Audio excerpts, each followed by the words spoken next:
U.S. National Economic Council Director Larry Kudlow charged CPAC attendees and all Americans Thursday to join in using facts and history to put socialism on trial and convict it. "We have to keep America great," said Kudlow, who then posed the problem: "Our opponents are proposing to overturn America's success and its greatness." He pointed to economic numbers released Thursday morning showing growth at nearly 3%. "Trump policies are working," he said, pointing to lower tax rates, deregulation, trade reform, energy opening, conservative judges, foreign policy, historic high blue-collar employment. "It's the hottest economy in the world and I'll let the ankle biters just bite my ankles."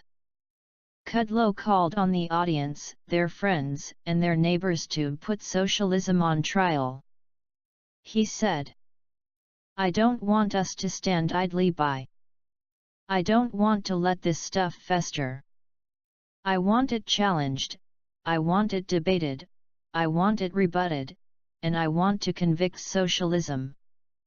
President Trump has already started this leadership, he said before reciting some of the president's rebuke of socialism, including the State of the Union address affirmation, "Tonight we renew our resolve that America will never be a socialist country." He additionally cited the president's remarks in Florida recently against socialism's promises of a better future, when in reality it brings back the darkest chapters of the past. "I ask you to join President Trump and me and the rest of us to put socialism on trial and convict it," Kudlow repeated.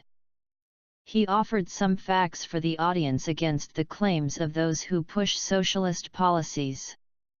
The top 1% of income earners actually pay about 40% of all the taxes, the top 10% pays nearly 70%, the bottom 50% pays 3%.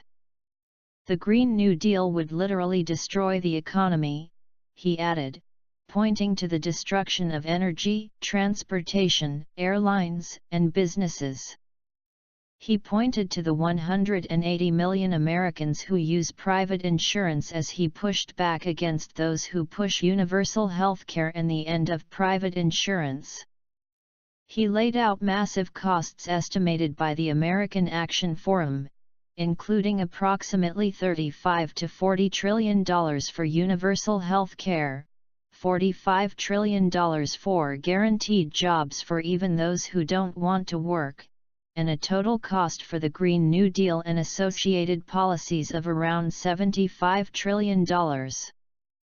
"The old Soviet Union proved it won't work and it can't work," he said of similar socialist, central planning policies.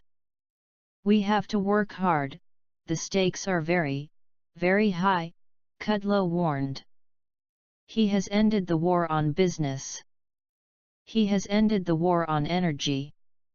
He has ended the war on success, Kudlow said of President Trump. He credited the president with changing the psychology from pessimism to optimism. "You are now rewarded by the extra hour worked, for the extra investment, for the extra risk taken. Our socialist friends want to tax and regulate more of everything," said Kudlow. "We cannot permit that.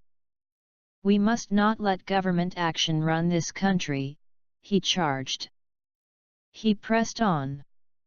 "I prefer human action.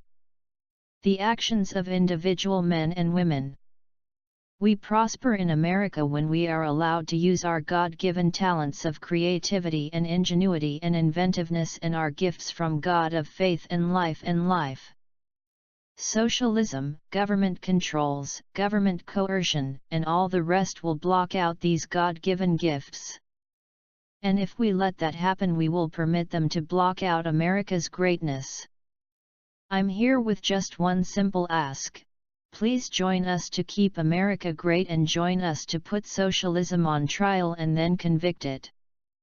Kudlow is the director of the National Economic Council under President Donald Trump. He previously served in the administration of President Ronald Reagan.